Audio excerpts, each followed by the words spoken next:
episode has been brought to you by Schedulicity.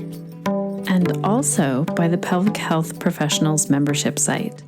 This is where healthcare professionals from all modalities, yoga teachers, PTs, movement educators, doctors, midwives, doulas, come together, collaborate, and learn about all things pelvic health.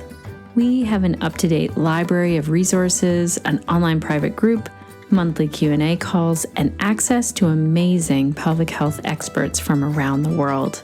To find out more, visit pelvichealthprofessionals.com. And if you're listening in real time, make sure you go to our website and get on the wait list because doors are about to open. On August the 12th, 2019, the doors open. And I'm so excited to invite other pelvic health advocates and, as someone said today, pelvic health nerds in to see and check out the resources that we have there for you. Welcome to episode 127 of the Connected Yoga Teacher podcast. I'm your host, Shannon Crow, a mother of three, a yoga teacher, and a trainer and consultant who works for yoga teachers. And this podcast was created for you, so you can connect to the information and inspiration you need every single week to help you get through those rougher patches. I know what it's like to be a yoga teacher and an entrepreneur, and there are some rough patches, and this podcast was created to support you. A great example of this is today's episode. It is because of your questions. A lot of you have been asking, where can I find theme ideas? How can I theme my class? How do I sequence my class? I am so excited that you get to hear this episode with Alee today. Do you ever create classes right now around a certain theme or intention? Or have you ever been to a class where every pose and every transition was intentional and made sense, and then you left wishing that you knew how to structure a class like that? Alee Link joins me today to share more about how she chooses her themes for each of her classes based on things that are going on in nature, like the placement of the moon, the stars, what's going on all around with the seasons. It's pretty fascinating, Connected Yoga Teachers. I learned a lot in this. Alee uses this to craft the poses, the transitions, the mantras, the mudras, the meditation, and how she sequences a class all together around that theme. We also discuss the importance of intentional teaching and why teaching classes around a certain theme doesn't have to take a lot of work and effort. That is what I love about this episode. All of our show notes are ready for you at theconnectedyogateacher.com/127. From there, you can take a look around at the links. You can go back through our clickable timestamps and listen to a certain part of this episode. And I would love it if also you would take some time there to leave us a review. So when you're back to your computer, go back to the show notes, theconnectedyogateacher.com/127. Who knows? I might read your review on the podcast. I try and read each and every one.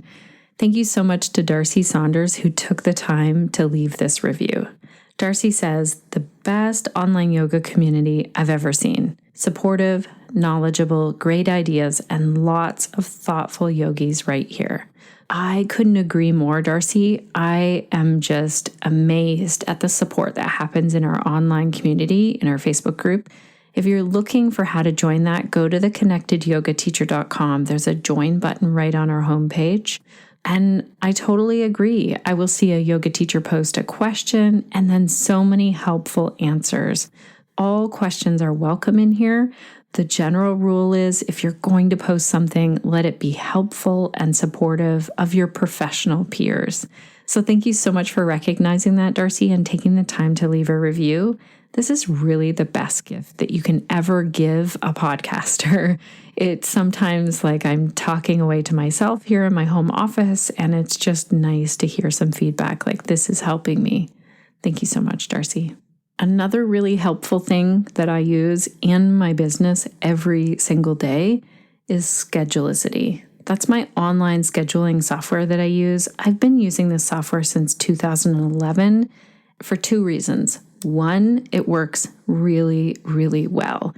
I can take payments. I can schedule my one-on-one yoga sessions or my events or my workshops or my teacher trainings all from this app. People can sign up and pay a deposit or pay the full. Like, it has so many helpful things for me as a yoga teacher. And the second part is that Schedulicity has an amazing team. They are so helpful. Let's hear our hot tip of the week, actually, from one of their team members.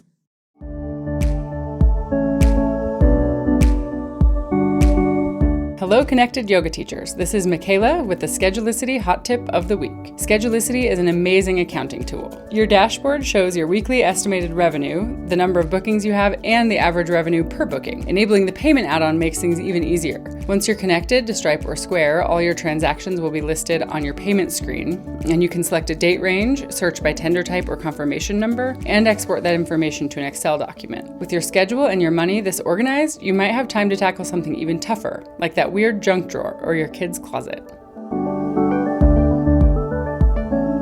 Thank you so much, Schedulicity, not only for helping, but also for sponsoring the podcast and bringing this to so many yoga teachers who need it. Okay, Connected Yoga Teachers, let's dive in and meet Alee. She attended her first yoga class when she was 12 years old, and she had an experience she describes as love at first asana. In 2011, Alee completed her 200-hour yoga teacher training certification from the White Lotus Foundation, and she'll tell you a little bit more in today's episode about that journey. In February of 2017, Alee became a 500-hour yoga teacher through the Asheville Yoga Center's 300-hour program. And then in 2013, Alee and her husband Ben founded River Flow Yoga and Wellness in Georgia, where she offers students yoga classes primarily rooted in Vinyasa flow yoga, focused on connecting breath with mindful movement. I just really connected with her definition of Vinyasa yoga in this episode today. I can't wait till you hear it. Also, Alee integrates styles and philosophies from all different yoga lineages to create this really balanced practice that suits our modern needs. She also tells me right up front that she's not a rule follower.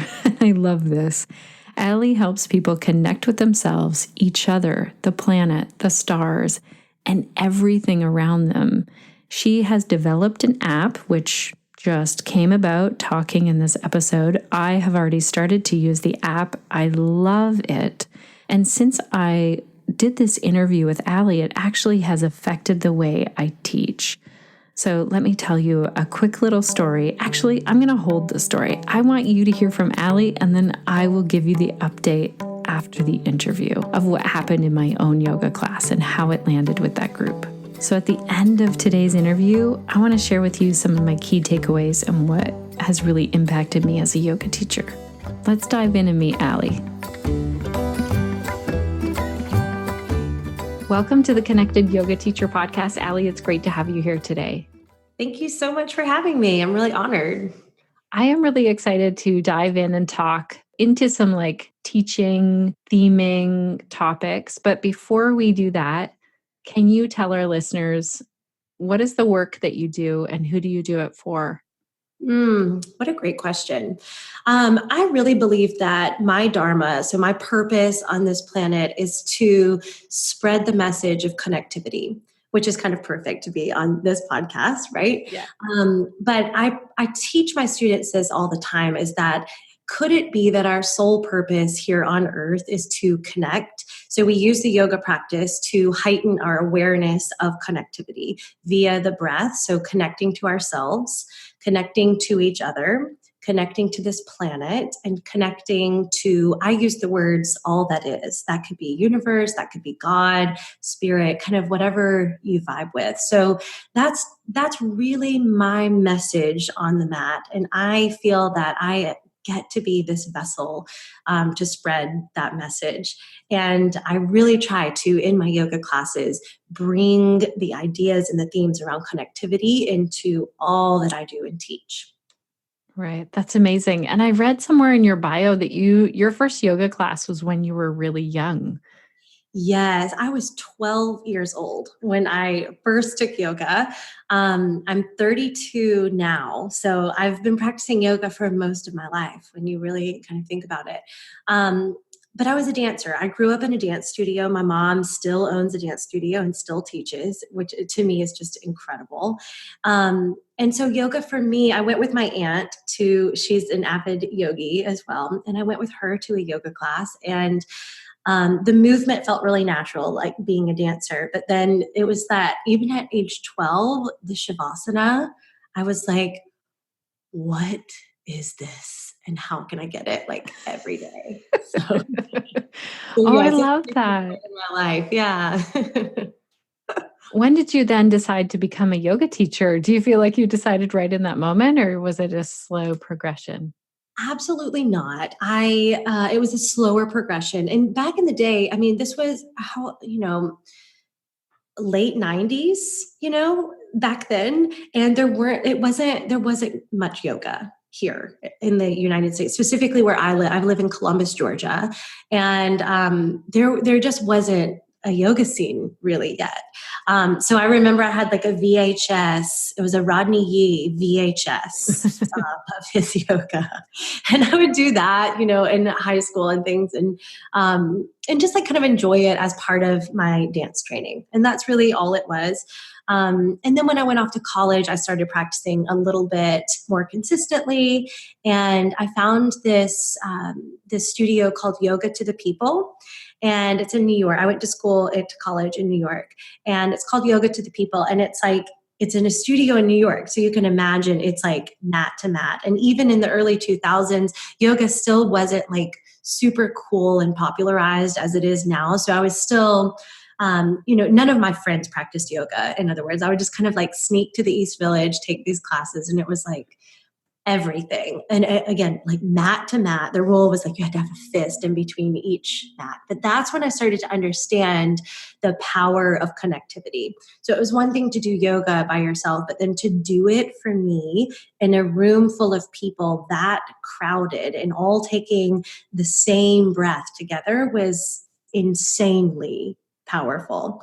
So that was like my transition moment where I was like, I feel like I need to maybe do this. So then I got, right out of college, I did, I don't know if I should like say the name of the training that I did because I didn't like it. But anyways, I did, I did like a training that wasn't great. And it was more just focused on the physicality and the fitness of the practice. And whereas I was, again, looking for that connectivity, I wanted to feel the totality of the mind, body, spirit connection. And so I taught for a little while with that little certificate. And then once it was when my husband and I, we were not married then, but we were just dating. And we decided to move to the Virgin Islands together. You're like, let's go, let's do this thing. Right? So we moved to the Virgin Islands and we're living and breathing connectivity there. I'm a Cancer sun sign, so I'm like, put me in the ocean and everything is magic in my life. So I was like just engulfed in the natural world. And I was like, this is what's missing in my teaching, is this connectivity to more than just your mat, right? And so then he really kind of encouraged me and pushed me to go for the full-on 200-hour teacher training. And that's when I did that. And I will say this because I love where I did my training so much. It was the White Lotus Foundation in Santa Barbara. So I got to train under Ganga White, who wrote Yoga Beyond Belief. And he's a really, really incredible teacher, he and his partner. So can't recommend that enough. But that's when I finally did it and Right. put it all together. I love how you brought in that the first teacher training that you took just didn't land. It wasn't the right fit. Yeah. I appreciate that you're not going to call them out, but I think it's important to know that. And sometimes teachers will say to me, how do I choose yoga teacher training? Mm-hmm. I don't know. You would have to really connect with those teachers. Is there anything that you can think of looking back? Like, oh, if I would have done this before, I would have known this wasn't a good fit. Yes. I mean, the first thing is you have to love the teacher. You have to love the teacher. I'm a big fan, and I teach teacher trainings now also, and I do it immersive style. I'm a big fan of immersing yourself in the world of YTT if you have the luxury of time, right? If you're able to kind of check out of your other world for 2 to 3 weeks, then if you can do it immersive style, that's your golden ticket. And it's way more intense. But I love having that opportunity. And what that does for me is it takes you outside of the distractions of your other, I don't want to say other life, but out of the distractions of like everyday mundane kind of tasks, right? And it puts you, the way that we do ours is in the North Georgia mountains, and they don't even have Wi-Fi there.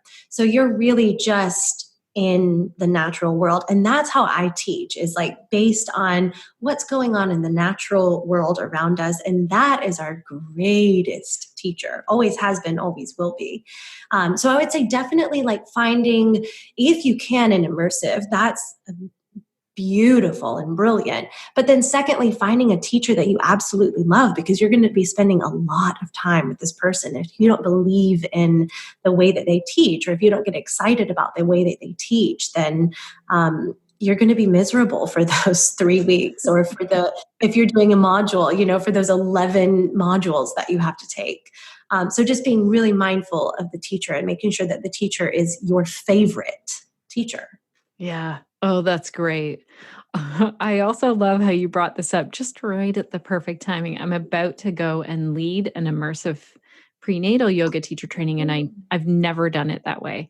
It's always been stretched out over a period of months. And my theory was that then people get to take that information home and integrate it and think about it. But I love how you're explaining this, because I've taken the intensive trainings and I know that it does feel like a totally different life, and it is nice to be right in there and focused. That's your main focus. So Yeah. interesting that you do it with no Wi-Fi. Yeah, I know. Do you ever get kickback from people? Are they ever like, I just can't go? No, they loved it so much. I mean, they love it so much. Because again, and the way I teach is really specific to the natural world. And my biggest thing as a yoga teacher is you have no business teaching what you don't understand. So something that I've learned from other teachers is like, or I should say this, a lot of students or new teachers have come to me and say, how do you remember all of that stuff? How do you memorize all of that stuff? There is zero memorization. I'm not teaching a yama until I understand it. I don't teach this pose until I understand it. And that doesn't mean to say that you can't teach a headstand and like maybe you're pregnant right now and so you're not teaching headstands. It's a different story altogether. But just for me, it's just you have to develop a higher understanding of all of this information. And that's what I love about the immersive, is that you're living and breathing it. And you don't necessarily take the break from that life and this life. It's all one life. Right. So that's what I do love about it. There's value, of course, in the modules as well. But yeah. Totally. Oh, I think that's so good. It's great to hear a different perspective. It's actually making me pretty excited about leading it. So that's fantastic. Yeah. One of your students, Jamie, she wrote an email to us and said that we need to interview you specifically around the way you teach really intentionally and theme your classes. So I want to pick your brain. Like, where does a teacher begin? We get the question all the time. We get two main questions. How do I theme and sequence and remember things? So you've already addressed that. I'd like to dig into that further. And how do I keep things fresh? So I don't know where you want to start with that, but this is my favorite thing to talk about. So I've mentioned already probably 100 times, just in our short conversation thus far, the natural world. But really and truly, it is your greatest teacher. It is, and again, like always has been, always will be. This is the way that our ancestors literally lived, was by tuning into the cycles of the moon, the different phases of the sun, the different seasons, all of these things. So one of the first things that I teach in yoga teacher training is the theming is already alive for you. It's all you have to do is open your eyes and look outside. It's already alive for you. If it's raining, you're going to teach a class on cleansing and nourishing. Great. If the moon is full, you're going to teach a class on celebration or release. Great. If the moon is new, you're going to plant intentions. You're going to focus on planting seeds, setting intentions, new beginnings in your life. So, I mean, that was a lot of quick spitfire information, but the point being is that it's already planned out for you. My biggest thing that I remind new teachers especially is to not teach a random class. So I can't tell you how many times you kind of go into a yoga class and the teacher's teaching this theme and it's like maybe like a really fiery theme and it's all about your third chakra, your core, your powerhouse, all of these things. But yet we're in like a new moon and we're in a Pisces season and that's all about like water and emotions and all the things. And then the teacher is teaching about third chakra fire. And it's like, whoa. My brain I'm in all over the place. So my greatest advice is to take the time to understand the natural world, to be in it enough to understand the cycles of the natural world. Now, a great place to start, that was a lot. I know that I've already given like so many things and my brain kind of goes, I kind of like live in outer space. So I tend to surround myself with like earthy, grounded fire people because I'm like all water and air. But anyways, I think that the best way to kind of start with this, you could just start with understanding the seasons alone, just understanding what spring means, just understanding what summer means. And there's a gazillion themes in spring alone, right? Blooming, blossoming, growing, nurturing, planting, all of these things, right? And those were 5 different yoga classes that you could teach. And then with that, so you have kind of like, you notice what's going on outside and I'll take it a step further in just a second to really blow our minds. But you take what's going on outside around you and then thinking about that instead of trying to memorize, okay, spring means blooming. And then trying to memorize poses that mean blooming. Get down on your mat. What's the first thing that when you think of blooming in your life, when you think of growing and expanding and nurturing your seeds and becoming like this flower, what do you think of? What does your body naturally do? So taking the time to get on your mat and figure out what body parts need to move, what shapes we need to grow into. That to me, that's kind of like the golden ticket, just getting on the mat and really understanding the word bloom in your own life. Oh, I like this. Then you can teach it. Yeah. But if you haven't experienced it, you can't teach it. It's impossible. Right. And I think that so often in a pose, like when people say to me, how do you cue this? I think, well, what does it feel like? Mm-hmm. And then cue you're sort of sharing your experience of it. So you're taking this a step further. Now we are sitting in what feels like, and it always feels like this here, because I'm 3 hours north of Toronto in Ontario, Canada. We still have snow. Like my partner just went skiing today and we are recording at the end of March and it is technically spring. Yeah. But it takes longer up here. So yeah, totally. Does that mean that that's still how I'm teaching? Sure, but in my opinion, there's so much also with the last little melting moments of the snow too that we could talk about. And then when you look at the snow, I mean, the first thing I think of when I look at white snow is purity, beautiful spring theme, purity, right? Setting yourself up for growth, for expansion, all the things. So when you look at snow, what comes to mind? And then there's also that beautiful analogy of the white snow and the blue sky. I mean, I know one of my friends is in Minnesota and it's still like they're iced over right now still. Right. But she's like, but these days have been so beautiful with the bright blue sky. So it's kind of an interesting, then you can dive into like the magic of understanding yin and yang and all of the things. Or that beautiful moment of transition, like that sweet pause, that in between. I talk about that a lot in my classes too, that pause between inhale and exhale. And then that pause between the exhale and the new inhale.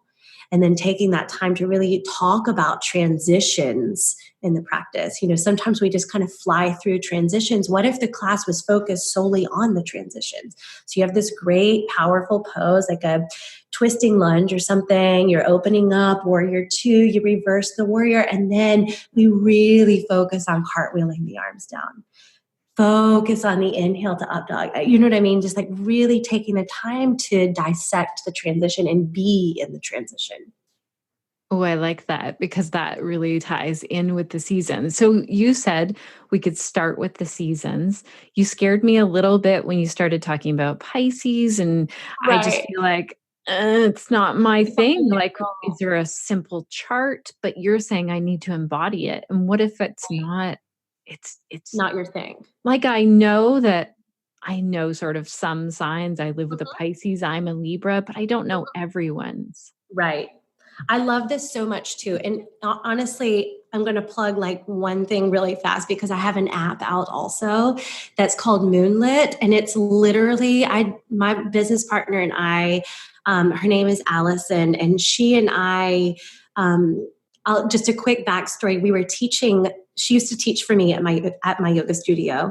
And, in our teaching, we would notice that we would take, of course, we all take class from each other. You have to take as much as you teach, if not more. And we were taking class from each other, and we would literally teach the same sequence with the same theme. And we would be like, without knowing it, like she would teach literally what I had planned for that evening or whatever. And she really had the courage, and again, it would even be the same exact theme and wording, but she had the courage to talk about astrology. I was just a follower, but being in Columbus, Georgia, I was like, I don't know how far I can take this language. I don't know if people are going to be open to it. Are they going to think, I'm weird. Because we're also in like the Bible Belt too. So I have to be really cautious of how I present things here because I don't want to push anyone's buttons. And I want everyone to understand that the yoga studio is a sanctuary for literally every being on this planet. I don't care what you practice, anyone can come in. So anyways, but she had the courage to talk about the moon, to say like, tonight's a full moon, happy full moon. Here's what that means. And I was teaching it just without the vocabulary from nervousness, So anyways, and that's a great point too, is that when you start, if you do decide to tap into the placement of the moon alone, you can always teach these themes and you don't have to give a full-on astrology lesson every time. Right. You don't have to like say all the things of what a full moon means. But anyway, so what we designed was an app literally with yoga teachers in mind. Anyone can use it, but it's really great for yoga teachers. And it's an app that will tell you what phase the moon is in and kind of what that means and how to respond to that. So one other huge thing that I teach always is learning how to respond instead of react to the world around us. So it really gives us this chance to respond instead of react, right? The natural world's going to happen around you. The moon is going to shift into different phases around you no matter what. So you have the choice to either respond to it and flow with it, or you'll end up reacting to it, right? I always use the analogy of like just a quick lunar 101 is a new moon is a time of kind of like retreat, going inward, planting seeds, setting intentions. The new moon is like it's that vibrant, vivacious energy that's like more celebratory, more a time for like the fire circle and the release and the letting go, the shedding of a layer so that you can really bloom into the essence of you. So just even knowing like just those two themes alone, I always say like by knowing that, then one of the worst things you can do is plan like a wedding or a celebration on a new moon. Plan it on the full moon, right? It's just little things like that of becoming aware so that we work with the energy instead of forcing ourselves against it is kind of like the takeaway from that. So we did design and develop an app called MoonLIT so that it will tell you all of that and tell you really how to respond. And for us, we were like, gosh, as a new yoga teacher specifically, wouldn't that be so great if you didn't have to like search for themes and right. search what we should focus on. And instead it's like, it's already around you. It's already there for you. And we knew, like, we do a lot of research on our own, and we did a lot of research on our own to learn about lunar astrology and to really like breathe that into our daily lives. But we knew that not everybody wanted to do that or had the time to do that. So we were like, this will be really easy. You can open your app. It'll literally say, okay, today is, for instance, today is a waxing gibbous moon. And it probably won't be when you're listening to this, but today is a waxing gibbous moon. And we're going to focus on service. Simple, right? You can focus on seva and talk about that selfless service.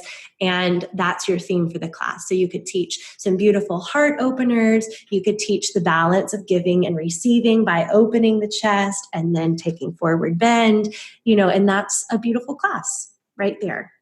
That's so amazing. We have that. And then what's cool about the app too is then on a full moon and a new moon, it'll give you a full on ritual. So ideas for crystals, ideas for essential oils and why those are important on that specific moon, and a guided meditation, a journal prompt, things like that. So that it really encourages the users and specifically yoga teachers to understand this information. Again, coming back to this idea of understanding it instead of feeling like you have to memorize the zodiac chart. Right. You don't have to be an astrologer, right? And you also don't have to read all the astrology blogs. Kind of our thing is we've already done that for you. So here, just quick 3 sentences. Here it is. Right. Kind of. So there's ways like that to do it also. That's amazing. I was just going to say to you, do you have a chart or something? But it's nice that you have an app. How much is the app?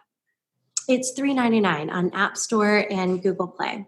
That's amazing. Yeah. And for our listeners who are feeling a bit like, well, does this really affect things? I just want to call to mind my grandmother and some people who are not into yoga, not into astrology, people who have been in my life, definitely planted their crops and did different things like with the moon. My grandma would always say, oh no, you can't plant your potatoes now. It has to be with this. And farmers often refer to the farmer's almanac, which is all run that way. So there's definitely something to it. I mean, even a couple of weeks ago, I reached out to a few of my friends and was just like, I don't know what is going on. I'm in this really weird thing. And 6 people reached out back to say, oh yeah, me too. Oh, isn't that incredible? Yeah. But it's just, the way I think about the moon, and again, our app really just focuses on the moon. You could do deep dives into other astrology, but the reason we focus on the moon is because the moon governs your emotions. So it's going to be kind of like the governor of how you respond to your life, the world around you, all the things. And when I think about this, and you think about the moon could literally move something as mighty as the ocean, and your body is mostly made of water, you better believe that it's going to move you also. So again, it comes back to this idea of learning to respond with it or to it instead of react to it. And let your emotions take you over, Right. Oh, this is great. So in terms of something else that really caught my eye when I was reading this, is that you describe yourself as a really intentional teacher, meaning that each pose and each transition is tied into this theme. Do you ever feel like, oh, wow, that's a lot of pressure. I have to make everything I do match this? And my other question is, are you telling people your reasoning behind everything? Great question. And I'll preface by saying the teacher that I am now is certainly not the teacher I was 10 years ago, right? When I first got my yoga teacher training 10 years ago or 11 years ago or so, I'm a really different teacher now, and that's okay. And I'm a really different person now, and that's okay. So first of all, I've taken the time to express gratitude for who I was, who I am, and who I will be. And that alone has taken a lot of pressure off my teaching, because a lot of times especially in the past, I would look back and say, gosh, I can't believe I wasn't teaching this then. I feel like the whole class was wasted. No, it wasn't, because that person needed that at that time. Right. And then another thing that a fear that I'm currently trying to conquer is, so I have this, I want to write a book. I have my students saying like, you should write a book, blah, blah, blah. And I think my hugest fear is knowing that when I even look back at like an Instagram post from last year or 2 years ago, I'm like, my writing has evolved so much already. So I write a book now and then it comes out in a year and I'm going to be in a totally different space, and that freaks me out. But lately, that's been kind of like my mantra, expressing gratitude for who I was, who I am, and who I will be. So first, just take the pressure off yourself. Like that's number one. Take the pressure off of yourself and just understand that in time, the evolution of your teaching comes. So be patient with yourself and believe in divine timing, because it's really powerful. And know that whatever it is that you're teaching is what those specific students are meant to hear right then and there, if you're teaching with intention and from the heart and only what you know, period. So it could be like even something as simple, not as simple, but something as like a fight with your husband or your partner or something, right? What lesson did you learn from that? What did you write about in your journal? Like, is there one word or one sentence that you could take away from that? And you don't have to come into class and be like, well, I had this terrible fight with my husband. Here's what happened. No one wants to know your baggage either. Leave it at the door, have processed it, and now you can bring it in and teach the lesson that you learned, right? The mantra from it. But to finish or to continue with the question that you asked about like, being super intentional about every single shape that we make on the mat is, first of all, again, taking the pressure off, but then knowing that with time, it just comes. So taking the time though now as a new teacher to really get on the mat and say, okay, I'm going to focus on, like I mentioned earlier, let's focus on like the new moon in Pisces. This is all like water stuff, right? So we think about then, okay, which of my chakras is governed by the water element?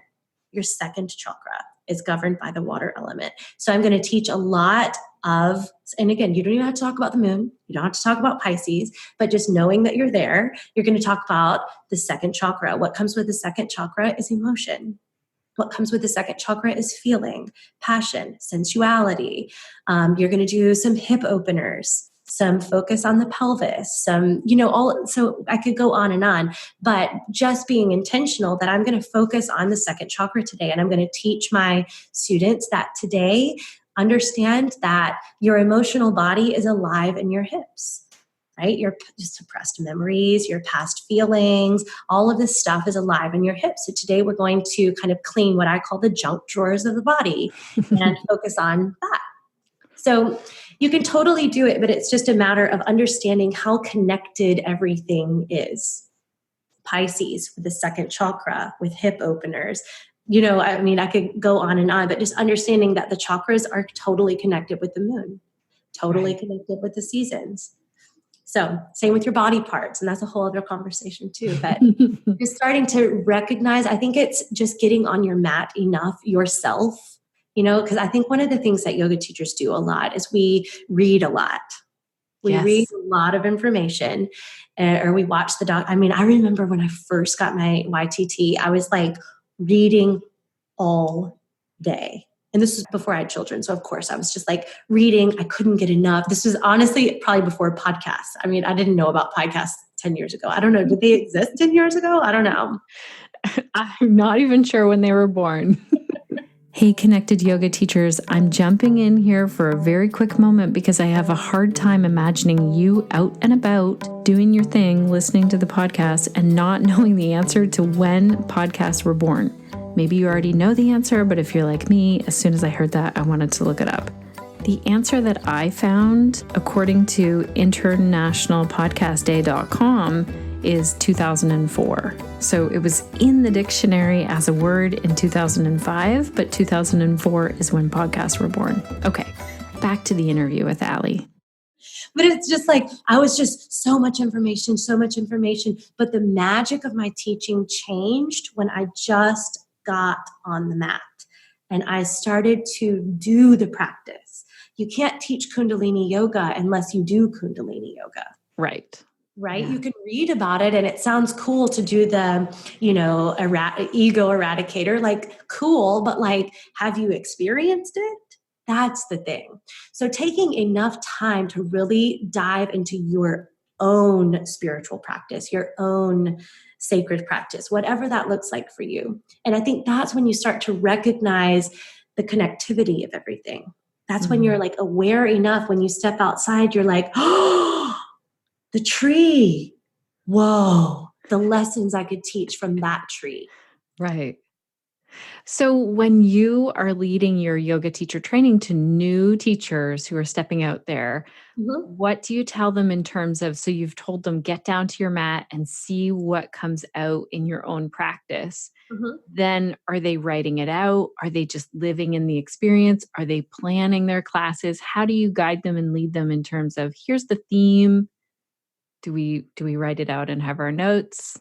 What does that look like? Well, I think the biggest thing is, so I definitely dissect the philosophy and the tradition and the history of yoga so that they understand that. So of course, one of the first things we tap into is the 8 limbs of yoga. And I mean, we could use like saucha, for instance, cleanliness, right? That you learn in the 8 limbs. And I think, so if we're going to use the theme of saucha, I try to explain to them how they can bring, let's talk about that theme on the mat today. We can do a lot of twists. We can focus on maybe a little bit more sweat in the class. We can focus on the cleansing breaths. And that's already a great class just right there. I mean, you could focus on those 3 things and that's fantastic. So I try for them to understand first the 8 limbs. First, the yamas and the niyamas. And how can you translate one of the yamas or one of the niyamas onto the mat.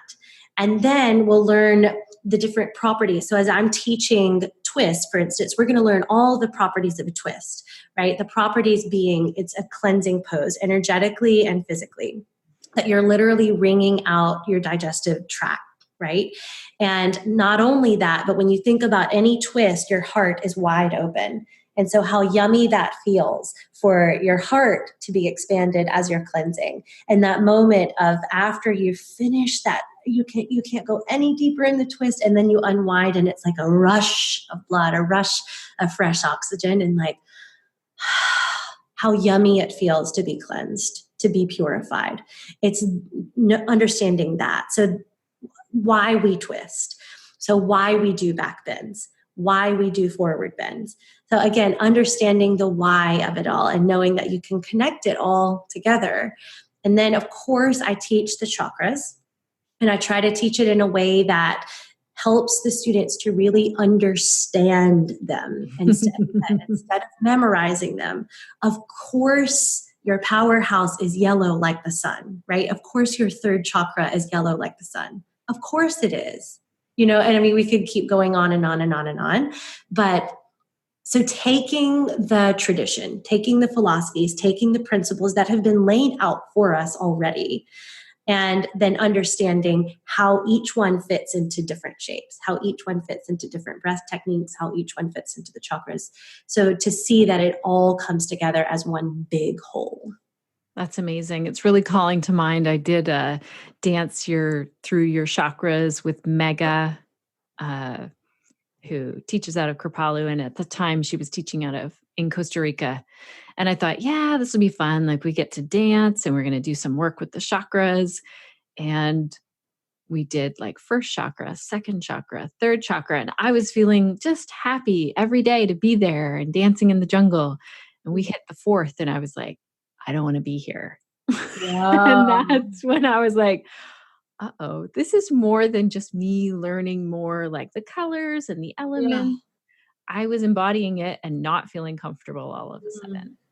Yes. Yeah. Incredible. So it was like, and I love that you said that, because that is the ticket to understand like, whoa, there's something in the heart chakra I'm not aware of right now.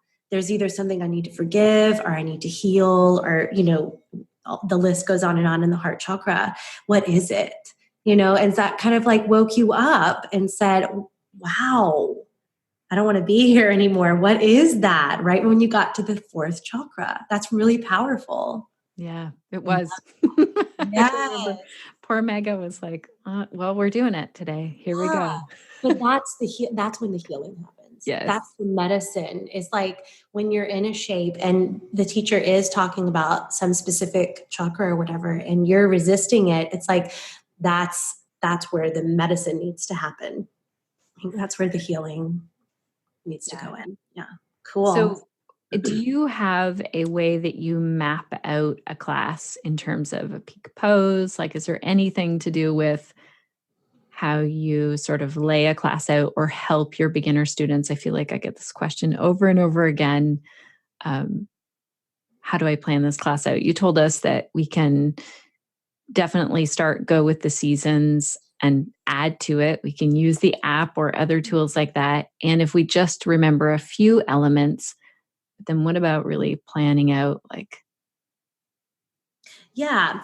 I think that, again, this was kind of laid out for us anyways. And I think that it's magic to know, the way I always look at my classes is I'm going to have, 5 minutes of arrival, 5 minutes warm up. This is like in an hour-long class, 5-minute warm up. And then moving into the sun salutations or some type of movement. I do remind teachers and students alike that Vinyasa doesn't mean chaturanga, up dog, down dog. It's that's fine. If that's your vibe, that's totally fine. But understanding that Vinyasa really just means to place specially. So it's to think of the movement as mindful movement. So just finding some mindful movement is kind of how I treat Vinyasa and sun salutations. And then some standing poses, and then cooling down, adding, all of that. So, most teacher trainings will teach you kind of like the mountain, if you will, kind of like the visual of the mountain, which is great. But I also hate rules. So I don't always follow that. And I teach this, so I'm probably the worst person to ask this question to, but I think that it's really important to know that, yes, you can have the rules that your yoga teacher laid out for you, the mountain, or maybe you have a couple of mountains reaching toward that peak pose, and that's great. But then my favorite class to teach is one that I teach here called Expand. And we open with some Kundalini meditation. And then we do some kind of weird, yummy movement. And sometimes it's not even traditional. I don't even teach one traditional yoga pose in the whole thing. Right? But it's just about getting on the mat and feeling how your body moves through space. And that's okay too. That's okay too. Be mindful and don't teach postures that are going to hurt people, obviously. But just giving yourself a little space and grace to explore, I think, is the biggest thing. So again, coming back to get on your own mat and do it. One of the things that I do teach very often to new teachers sequencing is to learn how to do what next, right? So you're in, let's say, okay, you've come into a runner's lunge. You're going to inhale up to high crescent, let's say, like a high lunge. The next thing I'm going to do probably is something that moves me from high crescent. So I can do a twist from there. I can open up easily to warrior two. This is personally, but I almost never teach in one sequence where I'd have to move my feet. So I can do almost anything from the high crescent lunge. I can peel open easily, then I can reverse it, all the things. But if I'm in warrior one, I'm going to have to move my feet to get into warrior two. I'm going to have to wiggle into a wider stance. I'm going to move from that type 1 of squared-ish hips to open hips and a type 2 stance. So I always remind my students, if you get on your own mat and kind of dance through your sequence and kind of feel what that is. So if you were to just take one breath to one movement, what would that dance feel and look like, right? So as little movement of the feet as you can do for one sequence, right? And just kind of seeing, okay, once you're in, like a warrior two, what could come next fluidly. Like something I'll teach from a right leg warrior 2, reverse the warrior on an inhale, then cartwheel through to a side lunge on an exhale with now the left knee bent to give your right leg rest. And now your left knee is bent in this side lunge. So it's just kind of like exploring, giving your leg a break and moving from side to side and just getting a little bit more fluid with your practice instead of it being so rigid and static. Right. I love it. Rule breaking, going against what so good. And so last question here, what feels like something that you just sort of learned leading teacher training? And then the flip side of that, what are you hearing from students like, that was a light bulb for me. This is the first time this has really impacted me. So what did I learn from teaching teachers? Is that what the first something new now that you feel like, ooh. My biggest takeaway from my personal life was I have to learn, and I'm being forced to right now, the balance of giving and receiving. That's the biggest thing. Yeah. And as a yoga teacher, and I'm sure the yoga teachers listening to this and you've experienced this as well, but it's a lot of giving. It's a lot of giving, right? Lots of hands-on adjustments, lots of talking after class, lots of intention goes into each class, all the things. And I never want to lose that ever. Like it feels so good to be that person. And I love to hold space for people, and it's beautiful. But it is just as important, if not more, that you have to also protect your own energy.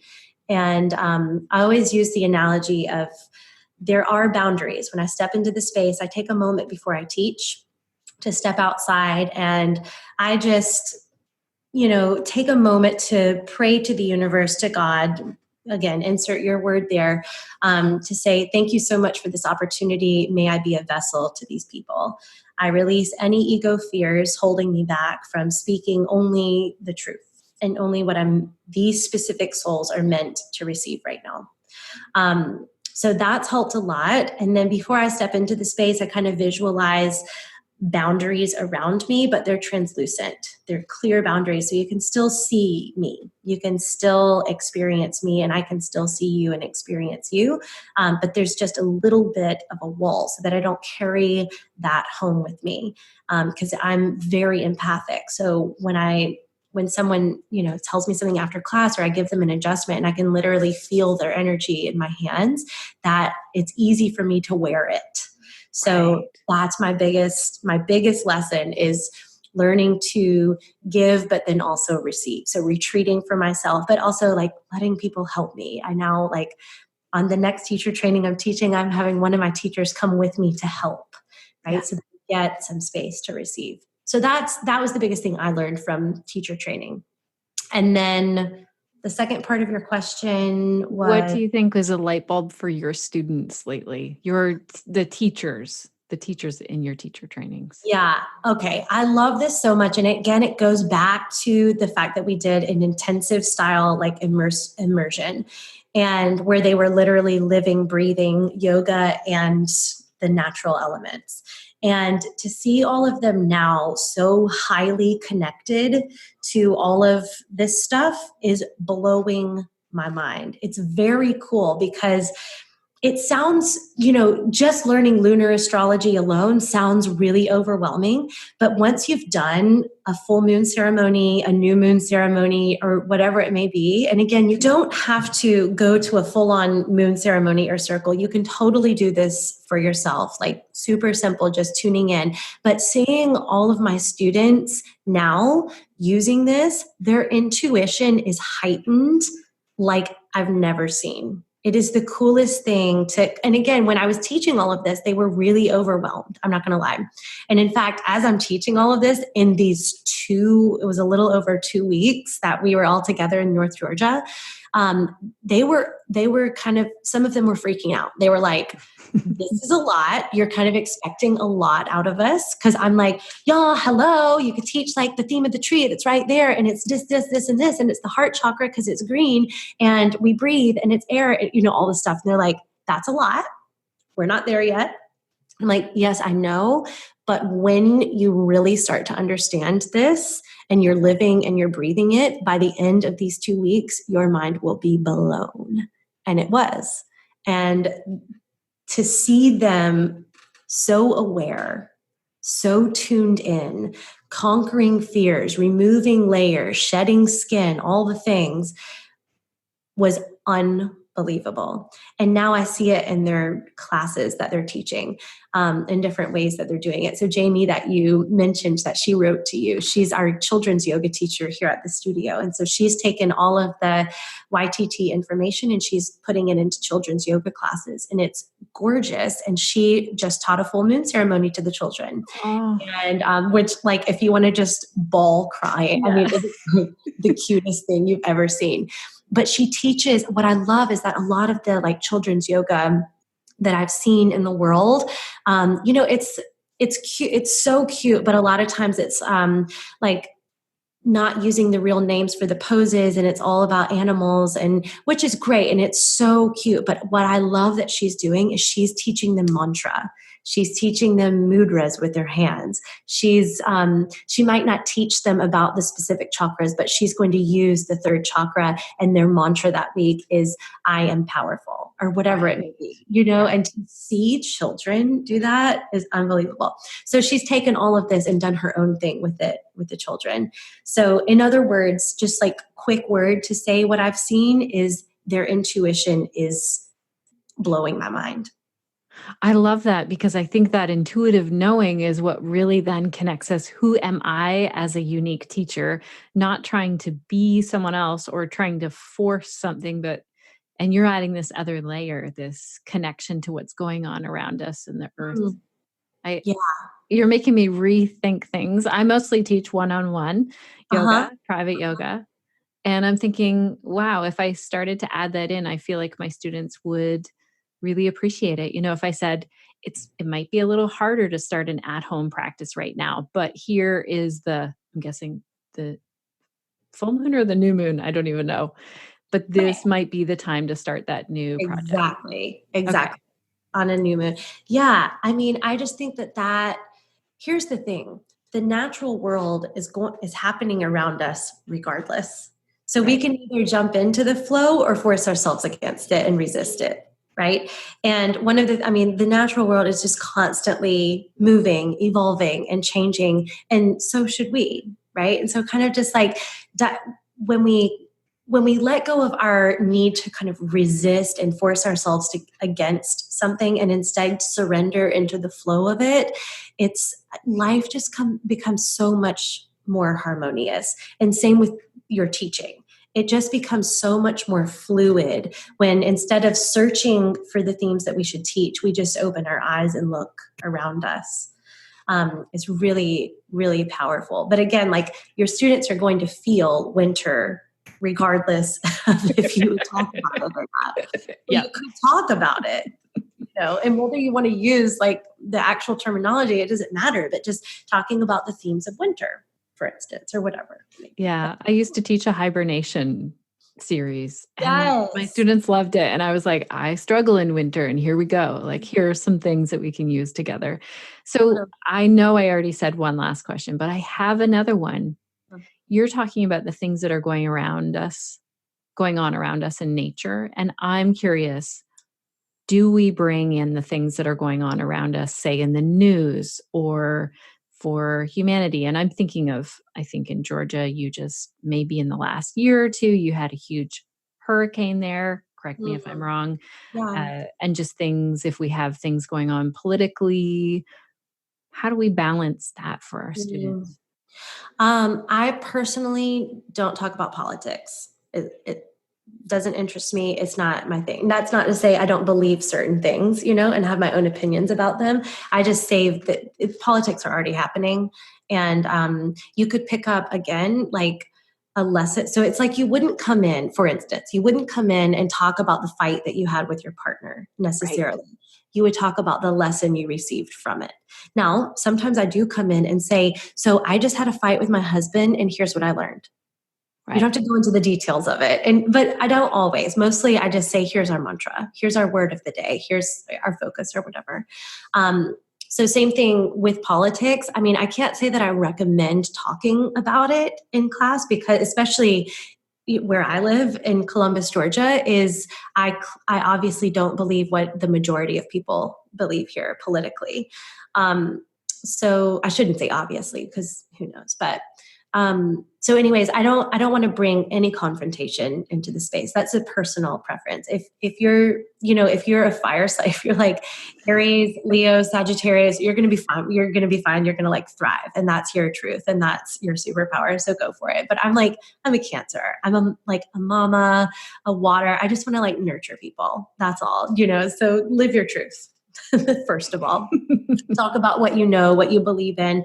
But you could, if it was like a big political debate or something, you could bring in the one word that you took away. And today, the word of the day is this: empowerment, or whatever the word is. Right. Absolutely and totally. Was there a second part to the question? You see, I live in space. No. Well, the other part to the question is if there's something like a natural disaster or if your community is really, that people are maybe being bombarded by the news as well. And instead of like yoga teachers often will ask this, well, I don't want to ignore what's going on yet. I want this to be a safe space for people where they don't have to think about it. Yeah, totally. So we recently, again, I'm in Columbus, Georgia, and we recently had a tornado hit that was tragic in a lot of parts of our city and nearby cities. And one of the things that I talked about in that is first I opened class by expressing my love. And, we took a moment to express our love to all those around us. And we did some heart opening and things like that in the class. But also to remind us, the way that I kind of talked about it and brought it all together was to remember that a storm isn't random. There's nothing random about a storm. There's nothing random in the world. I don't even believe in a coincidence. I believe in divinity and connectivity. And when we're tuned in enough, we'll start noticing that those aren't coincidences. That's information that's happening for us. There's something we need to be woken up. And I talk about this a lot with storms, and I hope that it's not triggering, but when a natural disaster does happen, to me, it's a wake-up call. So it's a time to kind of like tune in, and that's not to say that you specifically are in trouble, but more to say that as a whole, our community needs to come together. Because what does a storm do better than anything is bring people together. To see the community that happened after the tornado or after any of these natural disasters will make you cry. It blows your mind to see all of a sudden these people that had never connected with one another connecting, sharing meals, giving money, all of these things going to clean up trees in their yard, whatever it may be. But again, that you never would have connected with that. Again, it comes back to connectivity. Right. And I think that storms happen when we're not as connected as we could be.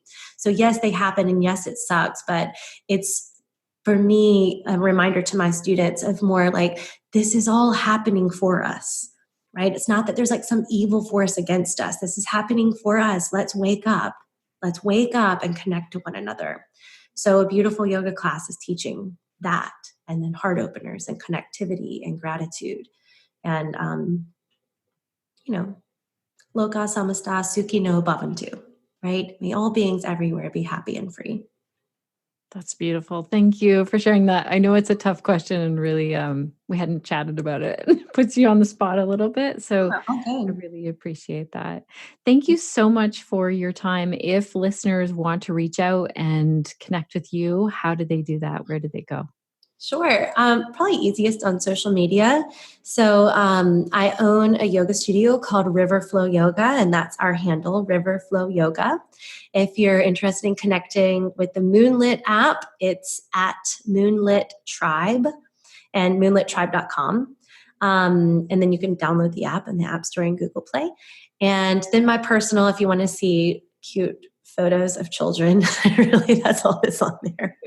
A personal piece here and there, but mostly it's just my children. But it's at Alee Link. That's great. I will make sure that we link to all of those in our show notes. Thank you so much for your time today. Yeah, thank you so much. I really enjoyed it.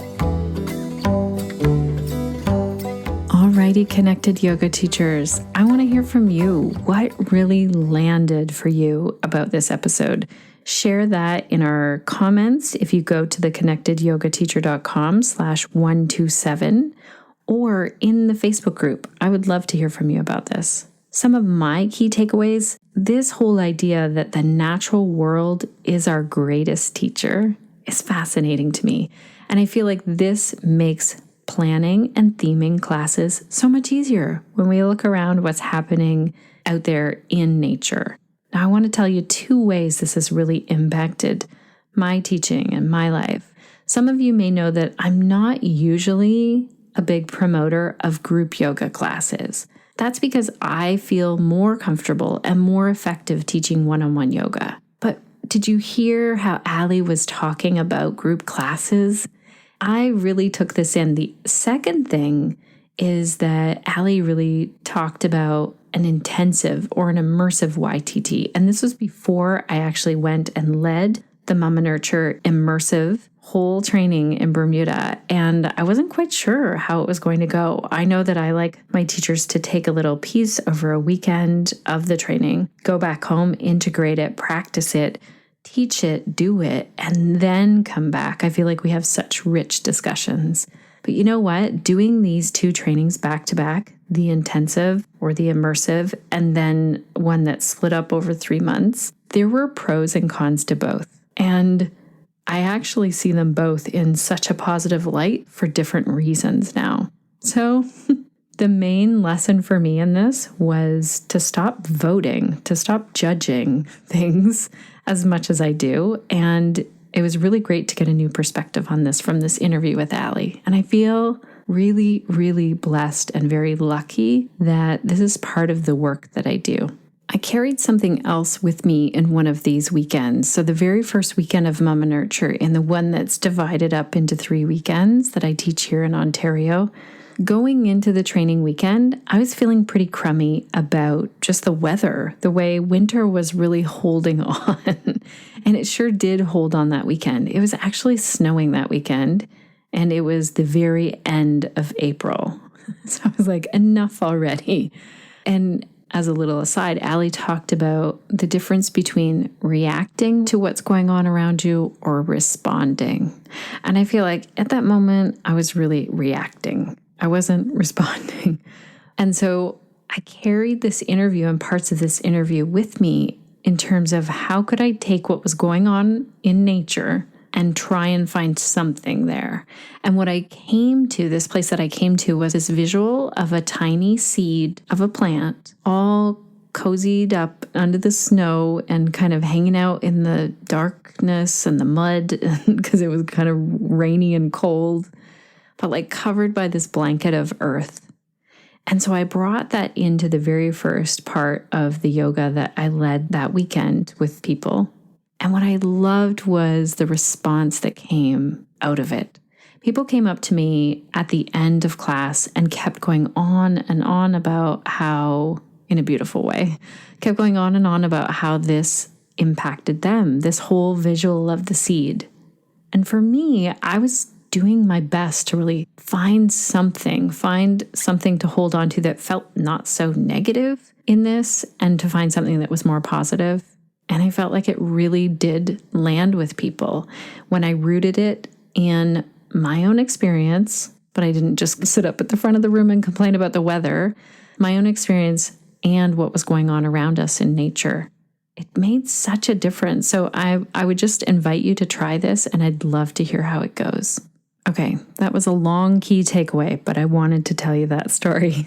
If you are wanting to come and train with me in person, the next training that I'm doing is in Meaford, Ontario. There are only a few spots left, November 2nd and 3rd, and all of the details are on the connectedyogateacher.com under trainings and events. I need to say a huge thank you to our team, Samantha, Suzanne, Crunch, and Cindy, for making today's podcast episode possible, but also to you, dear yoga teacher. You made today's episode possible. You are doing the important work out there, and I hope that today's episode about theming and all of the things that Alee offered give you some sort of support, inspiration, and little boost in your own teaching.